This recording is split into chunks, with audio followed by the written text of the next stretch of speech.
ನಿಮಗೆಲ್ಲ ತಿಳಿದ ವಿಚಾರ. ಕಟೀಲು ಶ್ರೀ ದುರ್ಗಾ ಪರಮೇಶ್ವರಿ ದೇವಸ್ಥಾನದ ದೇವರಿಗೆ ಯಕ್ಷಗಾನ ಹೇಳಿದರೆ ಅತ್ಯಂತ ಪ್ರೀತಿ. ಸ್ವತಃ ಯಕ್ಷಗಾನ ಆಗುವ ಸ್ಥಳದಲ್ಲಿ ಯಕ್ಷಗಾನವನ್ನು ನೋಡಲಿಕ್ಕೆ ದೇವಸ್ಥಾನದ ಕವಾಟ ಬಂಧನ ಆದಮೇಲೆ ದೇವರು ಹೋಗ್ತಾರೆ ಅನ್ನೋದು ಐತಿಹ್ಯ. ಹಾಗಾಗಿ ತಮ್ಮ ಮನೆಗೆ ದೇವರು ಬರಬೇಕು ಎನ್ನುವಂತಹ ಉದ್ದೇಶದಿಂದ ಎಲ್ಲರೂ ಯಕ್ಷಗಾನದ ಸೇವೆಯನ್ನು ಮಾಡಿಸ್ತಾರೆ. ಕಟೀಲಿನಲ್ಲಿ ಯಕ್ಷಗಾನ ಆಗಬೇಕಾದರೂ ದೇವಸ್ಥಾನದ ರಕ್ತೇಶ್ವರಿ ಗುಡಿಯ ಹತ್ತಿರ ಒಂದು ಅದಕ್ಕಾಗಿ ಪೀಠ ಇದೆ, ಅಲ್ಲಿ ಕೂತ್ಕೊಂಡು ದೇವರು ಯಕ್ಷಗಾನವನ್ನು ನೋಡ್ತಾರೆ ಅಂತ ಐತಿಹ್ಯ. ನಮ್ಮ ಜಾತ್ರೆಯ ಕೊನೆಯ ದಿನ ಆ ದಿವಸ ಇಡೀ ದಿನ ದೇವಸ್ಥಾನಕ್ಕೆ ಕವಾಟ ಬಂಧನ ಆಗದೇ ಇರುವುದರಿಂದಾಗಿ ಆ ದಿವಸ ಯಕ್ಷಗಾನಕ್ಕೆ ರಜೆ. ಈ ಉದ್ದೇಶದಿಂದಾಗಿ ಅಷ್ಟು ಪ್ರಸಿದ್ಧವಾದಂತಹ ಯಕ್ಷಗಾನ 1975ರಲ್ಲಿ 2ನೇ ಮೇಳ ಆಗಿದೆ. ಅದಕ್ಕಿಂತ ಮೊದಲು ಯಾವಾಗ ಆರಂಭ ಆಗಿದೆ ಗೊತ್ತಿಲ್ಲ. 82ಕ್ಕೆ 3ನೇ ಮೇಳ, 93ಕ್ಕೆ 4ನೇ ಮೇಳ, 2010ಕ್ಕೆ 5ನೇ ಮೇಳ ಮತ್ತು 2013ಕ್ಕೆ 6ನೇ ಮೇಳ ಆಗಿತ್ತು. ಭಕ್ತಾದಿಗಳು ತನ್ನ ಸೇವೆಯನ್ನು ಮಾಡಲಿಕ್ಕೆ ಕಾದಿರಿಸುವಂತಹ ಸಂಖ್ಯೆ ಹೆಚ್ಚಾಗ್ತಾ ಬಂದು ಕಾಯುವಂತಹ ವರ್ಷಗಳು ಹೆಚ್ಚಾಗುವಾಗ ಸ್ವಲ್ಪ ಆದರೂ ನಾವು ವ್ಯತ್ಯಾಸ ಮಾಡಬೇಕು ಎನ್ನುವ ದೃಷ್ಟಿಯಿಂದಾಗಿ ಕಲಾವಿದರ ಲಭ್ಯತೆಯನ್ನು ಹುಡುಕ್ತಾ ಕೆಲವು ವರ್ಷಗಳಲ್ಲಿ ನಾವು ಮುಂದುವರೆದಿದ್ದೆವು.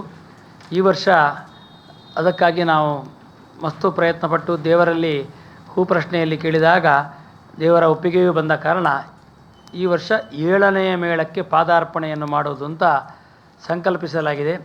ಇದೇ ಬರುವ ನವೆಂಬರ್ 16ನೇ ತಾರೀಕಿಗೆ 7ನೇ ಮೇಳದ ಪಾದಾರ್ಪಣೆ ದೇವರಿಗೆ ನಡೀಲಿಕ್ಕಿದೆ. ಈ ಉದ್ದೇಶವಾಗಿ ಯಕ್ಷ ಸಪ್ತಾಹ ಅಂತ 7 ದಿವಸದ ಕಾರ್ಯಕ್ರಮವನ್ನು ಇಟ್ಟುಕೊಂಡಿದ್ದೇವೆ. ಈಗಾಗಲೇ ಅದರಲ್ಲಿ 3 ದಿವಸಗಳು ಕಳೆದು ಹೋಗಿದೆ. ಇನ್ನು ಇವತ್ತು ನಾಳೆ ಮತ್ತು ನಾಡಿದ್ದು 3 ದಿವಸ ಕಾರ್ಯಕ್ರಮಗಳಿವೆ.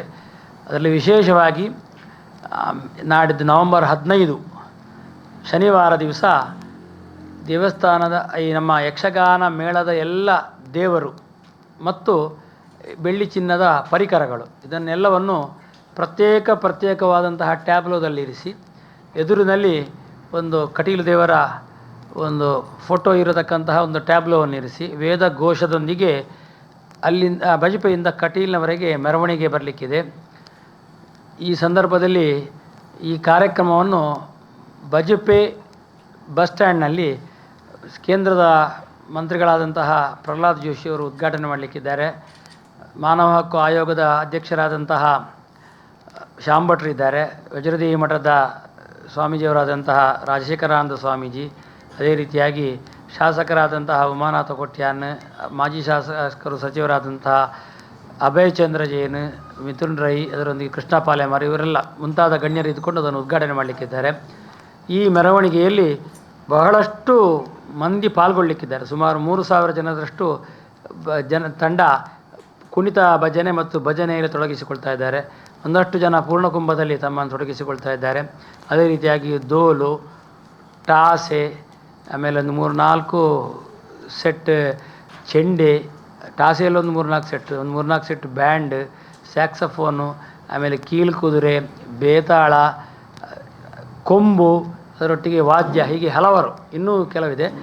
ಎಲ್ಲ ಒಂದು ವೈಭವಗಳಿಂದ ಎಕ್ಕಾರುವರೆಗೆ ಕೊಡಮಣಿತಾಯ ದೇವಸ್ಥಾನದವರೆಗೆ ವಾಹನದಲ್ಲಿ ಬರ್ತೇವೆ. ಅಲ್ಲಿಂದ ಕಟೀಲಿನವರೆಗೆ ಪಾದಯಾತ್ರೆಯ ಮೂಲಕವಾಗಿ ಮೆರವಣಿಗೆಯನ್ನು ತಗೊಂಡು ಬರ್ತೇವೆ.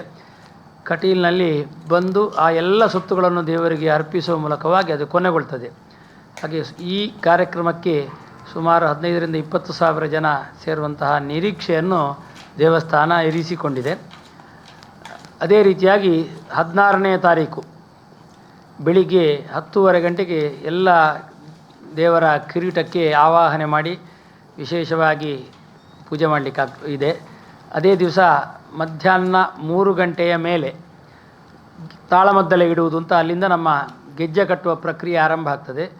ಆಮೇಲೆ ವಿಶೇಷ ಪ್ರಸಾದ, ಮೇಳದ ಸಂಚಾಲಕರ ನಂತರ ಭಾಗವತರು, ಆಮೇಲೆ ಮದ್ಲೆಗಾರರು, ಆಮೇಲೆ ಹಾಸ್ಯಗಾರರೊಂದಿಗೆ ಪರಂಪರಾಗತವಾಗಿ ಬಂದ ಹಾಗೆ ಪ್ರಸಾದವನ್ನು ಕೊಟ್ಟ ಮೇಲೆ ಗೆಜ್ಜೆಯನ್ನು ದೇವರಿಂದ ಪ್ರಸಾದ ರೂಪವಾಗಿ ತೆಗೆದು ಎಲ್ಲ ಅಲ್ಲಿ ಬಂದಂತಹ ಕಲಾವಿದರಿಗೆ ಒಂದೊಂದು ಮೇಳದಲ್ಲಿ ಇಬ್ಬರಿಬ್ಬರು ಬರ್ತಾರೆ, ಅವರಿಗೆ ಕೊಟ್ಟು ಅದನ್ನು ಗೆಜ್ಜೆ ಕಟ್ಟುವ ಅಂತ ಕಾರ್ಯಕ್ರಮ ಇದೆ. ಎಲ್ಲ ಹಿಮ್ಮೇಳದ ಪರಿಕರಗಳನ್ನು ನಮ್ಮ ಅರ್ಚಕರು ಎತ್ತಿ ಕೊಡಬೇಕು. ಆ ಮೂಲಕವಾಗಿ ಗೆಜ್ಜೆ ಕಟ್ಟುವ ಪ್ರಕ್ರಿಯೆ ಅಂತ ಆರಂಭ ಆಗ್ತದೆ. 5 ಗಂಟೆಗೆ ಇದರ ಮುಹೂರ್ತ ಅಂತ ನಿರ್ಣಯ ಆಗಿದೆ. ಇದಾದ ಮೇಲೆ ವಿಶೇಷವಾಗಿ ದೇವರಿಗೆ ಪುನಃ ಪೂಜೆಯಾಗಿ ಆ ಸಿಲಿಂಡರೇ ಮೊದಲಾಗಿ ಕಾಣಿಕೆ ಡಬ್ಬಿಗೆ ಕಾಣಿಕೆ ಹಾಕಿ ಆಮೇಲೆ ನಮ್ಮ ಮುಕ್ತೇಶ್ವರರು ಹಾಕ್ತಾರೆ. ಎಲ್ಲವನ್ನು ಎತ್ತಿ ಕೊಡಬೇಕು. ಪೂಜೆಯ ಸಾಮಗ್ರಿಗಳನ್ನು ಪೂಜೆಯ ಅರ್ಚಕರು ನೇಮಿಸಲ್ಪಟ್ಟವರಿಗೆ ಎತ್ತಿ ಕೊಡಬೇಕು. ಪೂಜೆಯ ದೇವರನ್ನು ಅದನ್ನು ಹಿಡಿದುಕೊಂಡು ಗಣಪತಿ ದೇವರ ಹತ್ರ ಬಂದು ಅಲ್ಲಿಯೂ ಪುನಃ ಕುಣಿತ ಆಗಿ ಆಮೇಲೆ ಅಲ್ಲಿ ಗಣಪತಿ ದೇವರ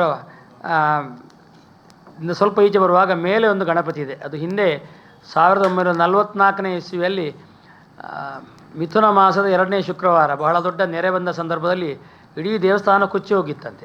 ಆ ಸಂದರ್ಭದಲ್ಲಿ ದೇವರ ಒಳಗೆ ಗರ್ಭಗುಡಿಯಲ್ಲಿ ನನ್ನ ದೊಡ್ಡಪ್ಪ ಗೋಪಾಲಕೃಷ್ಣ ಆಶ್ರಮರು ಅವರು ದೇವರನ್ನು ಅಪ್ಪಿ ಹಿಡಿದು ದೇವರು ಹೋದರೆ ನಾನು ಹೋಗ್ತೇನೆ ಅಂತ ಕೂತ್ಕೊಂಡದ್ದು ಐತಿಹ್ಯ. ಅದೇ ಧ್ವಜಸ್ತಂಭ ಹತ್ರ ಒಂದು ಸುಳಿ ಬಿದ್ದಿತ್ತು ಅಂತೆ. ಆ ಸುಳಿಯಲ್ಲಿ ದೇವರ ಅನ್ನದಾನದ ಅಕ್ಕಿಯನ್ನು ಸಂಗ್ರಹಿಸಿದಂತಹ ಪೆಟ್ಟಿಗೆ, ಕಲೆಂಬಿ ಅಂತ ಹೇಳ್ತಾರೆ, ಮತ್ತು ಈ ಯಕ್ಷಗಾನದ ದೇವರ ಪೆಟ್ಟಿಗೆ ಸುಳಿಯಲ್ಲಿ ಸಿಕ್ಕಿಕೊಂಡು ಅಲ್ಲೇ ಉಳಿದಿದ್ದು, ಮತ್ತೆಲ್ಲ ಹೋಗಿತ್ತು. ಹಾಗಾಗಿ ದೇವರಿಗೆ ಅತ್ಯಂತ ಪ್ರೀತಿಯಾದದ್ದು ಯಕ್ಷಗಾನ ಅಂತ ಬಂದದ್ದು. ಆ ಸಮಯದಲ್ಲಿ ಮೇಳದಲ್ಲಿದ್ದಂತಹ ಗಣಪತಿಯ ಮೂರ್ತಿ ಮೇಲೆ ಇಟ್ಟಿದ್ದೇವೆ, ಅದಕ್ಕೂ ಪೂಜೆ ಆಗಲಿಕ್ಕುಂಟು. ಆಮೇಲೆ ದೇವರು ಹೊರಬಂದು ಚೌಕಿಯಲ್ಲಿ ದೇವರನ್ನು ಪ್ರತಿಷ್ಠಾಪಿಸಿದ ನಂತರ ಈ ಯಕ್ಷಗಾನದ ಉದ್ಘಾಟನಾ ಸಮಾರಂಭ ಅಂತ ನಡೀಲಿಕ್ಕಿದೆ. ಪರಮ ಪೂಜ್ಯ ಮಠಾಧೀಶರಾದಂತಹ ವಿದ್ಯಾಧೀಶ ತೀರ್ಥ ಶ್ರೀಪಾದಂಗಳವರು ನಮಗೆ ಆಶೀರ್ವಚನ ಮಾಡಲಿಕ್ಕಿದ್ದಾರೆ. ಸಾರಿಗೆ ಮತ್ತು ಮುಜರಾಯಿ ಮಂತ್ರಿಗಳಾದಂತಹ ರಾಮಲಿಂಗಾರೆಡ್ಡಿಯವರು ಇದನ್ನು ಉದ್ಘಾಟನೆ ಮಾಡಲಿಕ್ಕಿದ್ದಾರೆ. ಕನ್ನಡ ಮತ್ತು ಸಂಸ್ಕೃತಿ ಇಲಾಖೆಯ ಸಚಿವರಾದಂತಹ ಶಿವರಾಜ ತಂಗಡಗಿ, ಆಮೇಲೆ ಜಿಲ್ಲಾ ಉಸ್ತುವಾರಿ ಸಚಿವರಾದಂತಹ ದಿನೇಶ್ ಗುಂಡೂರಾವ್, ಅದರೊಂದಿಗೆ ಮಾಜಿ ಸಚಿವರಾದಂತಹ ರಮಾನಾಥ್ ರೈ ಮತ್ತು ಅಭಯ್ ಚಂದ್ರ ಜೈನ್, ಅದರೊಟ್ಟಿಗೆ ಎಲ್ಲ ಸ್ಥಳೀಯ ಶಾಸಕರು, ಸ್ಥಳೀಯ ಸಂಸದರು ಮತ್ತು ಸ್ಥಳೀಯ ಎಲ್ಲ MLCಗಳು ಸೇರಲಿಕ್ಕಿದ್ದಾರೆ. ವೀರಪ್ಪ ಮೊಯ್ಲಿಯವರು ಇದರ ಅಧ್ಯಕ್ಷತೆಯನ್ನು ವಹಿಸಿಕೊಳ್ಳಲಿಕ್ಕಿದ್ದಾರೆ. ಸನ್ಮಾನ್ಯ ಜಿಲ್ಲಾಧಿಕಾರಿಗಳು ಮತ್ತು ಪೊಲೀಸ್ ಆಯುಕ್ತರು ಇದರಲ್ಲಿ ಭಾಗವಹಿಸಲಿಕ್ಕಿದ್ದಾರೆ. ಹೀಗೆ ಎಲ್ಲ ಗಣ್ಯರು ಸೇರಿಕೊಂಡು ವಿಶೇಷವಾಗಿ ಆ ದಿನ ಅದರ ಪಾದಾರ್ಪಣೆಯ ಉದ್ಘಾಟನಾ ಸಮಾರಂಭವನ್ನು ನೆರವೇರಿಸಲಿಕ್ಕಿದ್ದೇವೆ. ಇದು 6ರಿಂದ 8 ಗಂಟೆಯವರೆಗಿನ ಕಾರ್ಯಕ್ರಮ. 8ವರೆಗೆ ದೇವರಿಗೆ ವಿಶೇಷವಾಗಿ ಪೂಜೆ, ಚೌಕಿ ಪೂಜೆ ಅಂತ ನಡೆದು ಆಮೇಲೆ ಪೂರ್ವರಂಗ ಪ್ರಸ್ತುತಿ, ಅದು ಕಟೀಲು ಮೇಳದಲ್ಲಿ ಮಾತ್ರ ನೋಡ್ಬೋದು. ಆ ಪೂರ್ವರಂಗದ ಪ್ರಸ್ತುತಿ ಆದಮೇಲೆ ಪಾಂಡವಾಶ್ವಮೇಧ ಯಕ್ಷಗಾನ. ಇದು ಪ್ರತಿ ವರ್ಷವೂ ಶುರುವಿನ ಮತ್ತು ಕೊನೆಯ ದಿವಸ ಎಷ್ಟು ಮೇಳಗಳುಂಟು ಅಷ್ಟು ರಂಗಸ್ಥಳ ಹಾಕಿ ಪೂರ್ವರಂಗಗಳು ಪ್ರತ್ಯೇಕವಾದಂತಹ ರಂಗಸ್ಥಳದಲ್ಲಿ ಆಗ್ತದೆ. ಇಷ್ಟರವರೆಗೆ 6 ರಂಗಸ್ಥಳ ಇತ್ತು. ಈ ವರ್ಷದಿಂದ 7 ರಂಗಸ್ಥಳ. 7 ರಂಗಸ್ಥಳದಲ್ಲಿ ಪೂರ್ವರಂಗವನ್ನು ಕುಣಿದು ಮತ್ತು ಮಧ್ಯದ ರಂಗಸ್ಥಳದಲ್ಲಿ ಪಾಂಡವಾಶ್ವಮೇಧ ಯಕ್ಷಗಾನ 7 ಮೇಳದ ಕಲಾವಿದರ ಸೇರುವಿಕೆಯಿಂದ ಅತ್ಯಂತ ವೈಭವೋಪೇತವಾಗಿ ನಡೆಯುತ್ತದೆ.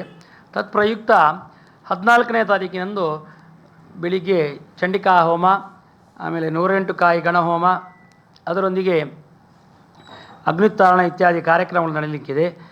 ಈ 7ನೇ ಮೇಳ ಆರಂಭ ಆಗುವ ವಿಶೇಷವಾದಂತಹ ಕಾರ್ಯಕ್ರಮದಲ್ಲಿ ಒಂದಷ್ಟು ಚಿನ್ನ ಬೆಳ್ಳಿಯ ಸೊತ್ತುಗಳು ನಮ್ಮ ಕಟೀಲು ಮೇಳದಲ್ಲಿ ಎಲ್ಲ ಮೇಳದಲ್ಲಿದ್ದಾಗೆ ಬೇಕು ಎನ್ನುವಂಥ ದೃಷ್ಟಿಯಿಂದಾಗಿ ಅದಕ್ಕಾಗಿ ಭಕ್ತರೇ ಸ್ವಯಂ ಪ್ರೇರಣೆಯಿಂದ ಮುಂದೆ ಬಂದ ಕಾರಣ ಸುಮಾರು 1 ಕೋಟಿಗೂ ಮೇಲ್ಪಟ್ಟು ಚಿನ್ನ ಬೆಳ್ಳಿಯ ಸೊತ್ತುಗಳು ದೇವಸ್ಥಾನಕ್ಕೆ ಹರಕೆ ರೂಪದಲ್ಲಿ ಬಂದಿದೆ.